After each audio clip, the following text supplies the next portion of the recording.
The uniqueness of India growth experience is that it takes place entirely within the framework of a democratic polity. This has demonstrative implication for the world at large. The success of India will be a living proof that growth need not come at the cost of human freedoms.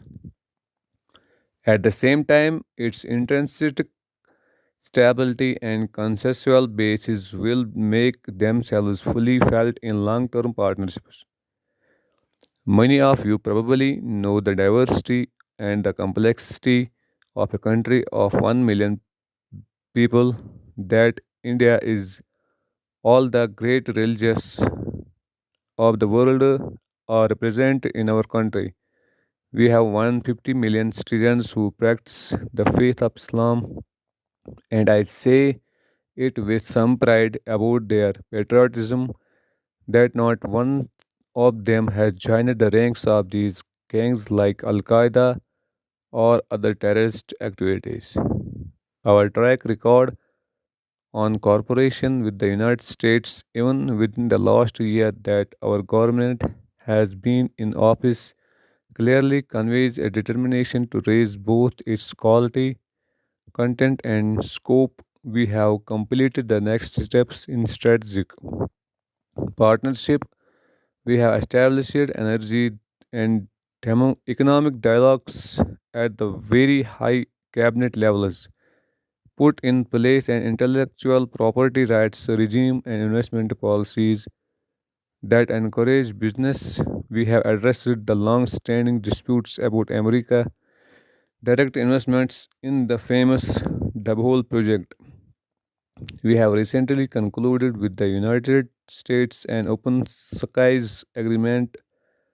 We have expanded our defense cooperation with a new framework and worked very closely with the US on tsunami relief operations last year. These achievements give us the confidence to know the tackle the more ambitious agenda that we have before us.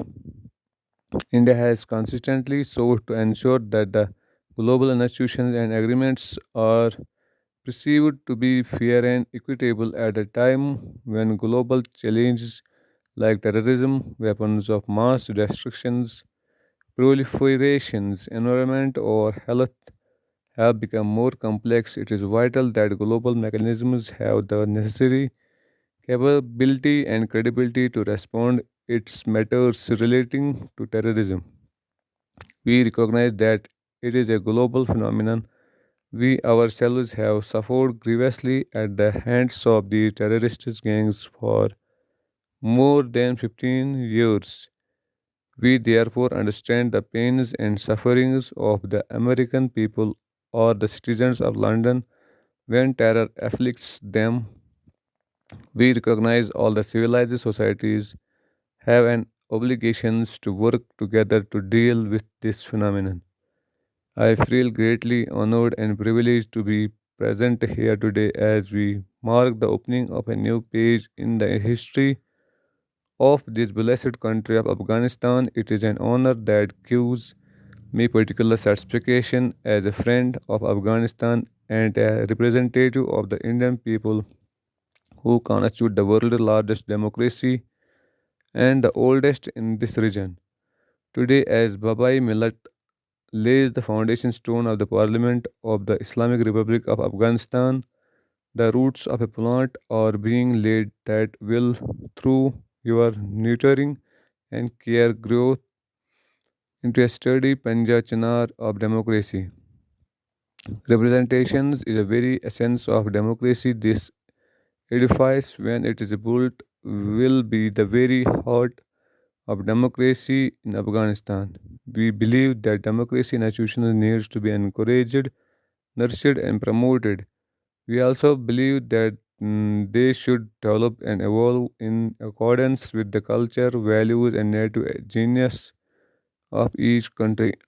We are partnering other democracies through the global democracy initiatives and have contributed 10 million to the Union democracy fund to be used to promote institutions based on the eternal values of liberty, equality, and fraternity.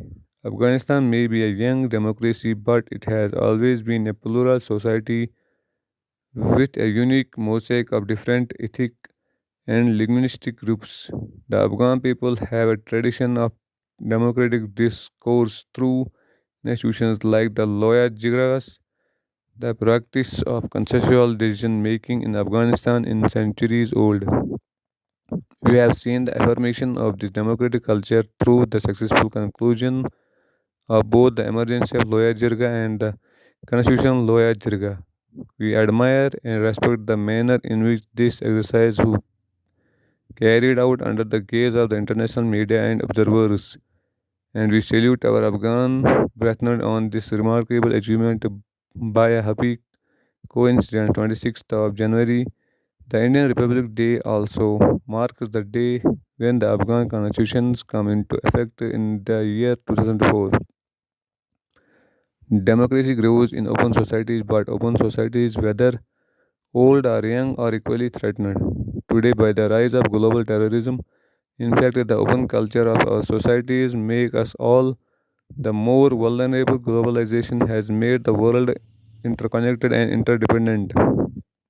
To deal effectively with global terrorism, democracies need to work together.